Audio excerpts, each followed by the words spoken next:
Hi, this is Kelly. Welcome to another exciting episode of A Gringo Living in Tulum. That's me, I'm the Gringo. Today we're here in one of UNESCO's World Heritage Sites. That would be the Pyramids of Tulum. This is a magical space. It's a beautiful place.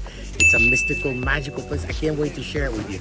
We're here today. We're going to show it to you, and we're going to explore this and discover it together. Come on, let's check this out.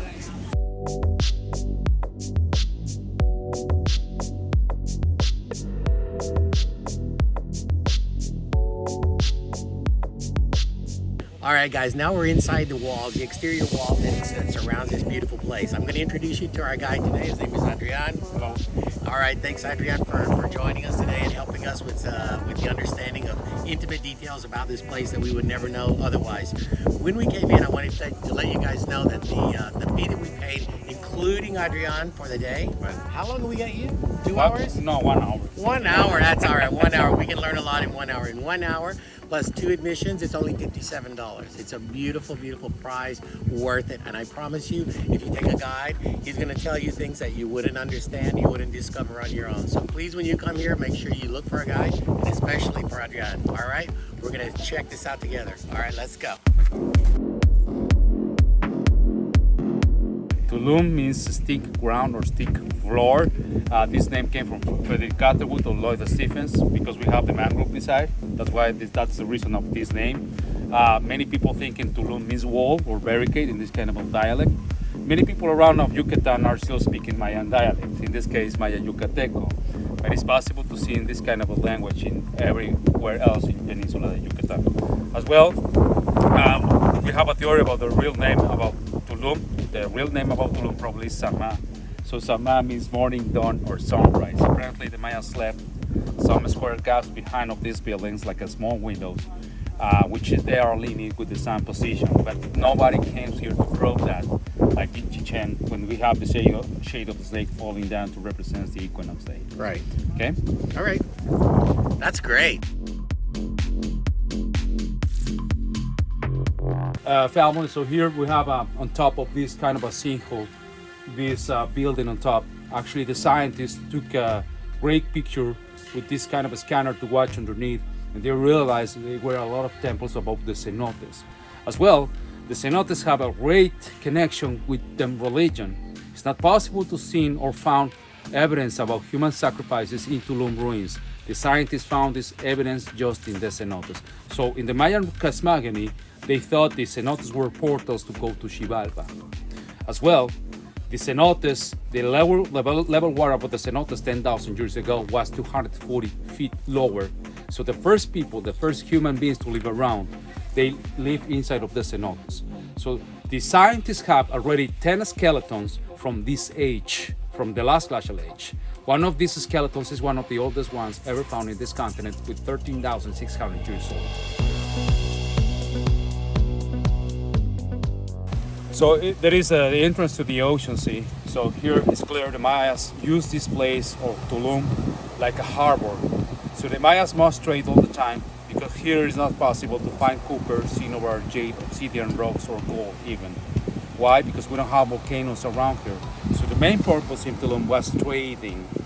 And even the Mayas spoke another dialect. In this case, we call Nahuatl dialect. In this case, to understand with other artists around and trade with them, they spoke this kind of dialect. Even you are still speaking this dialect today. Some words about this dialect. For example, chocolate came from this dialect, avocado, and chewing gum. Do you know chewing gum tree? The Chico Zapote? Claro. Do you know Chiclets Adams, the chewing gum brand? No. Chiclets Adams is the first brand about chewing gum or industrial chewing gum around the world. No way. Begun right here. Yes, right here. In Yucatan.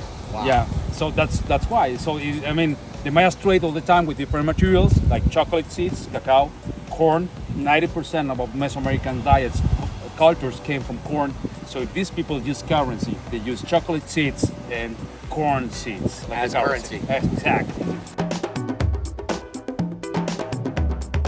So behind us is one temple or a palace from the aristocracy. Apparently, those houses or those buildings were the high-class society houses.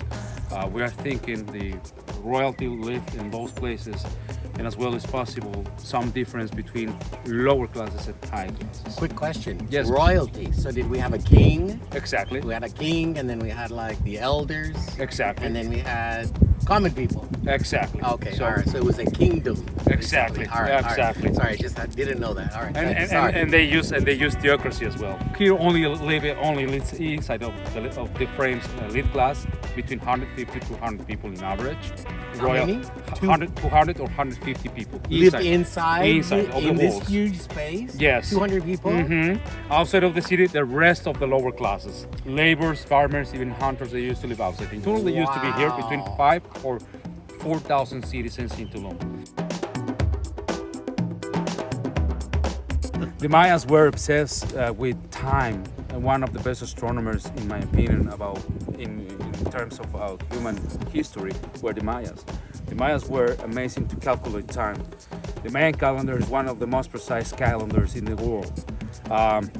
It is another one. The scientists built another calendar. We know like the scientific calendar, but they use GPS, computers, and softwares to make that calendar. This calendar, the difference between those calendars, Mayan calendar, the scientific calendar, is just 2 seconds per year. So that's amazing. The Mayans could predict the future in terms of astronomical events.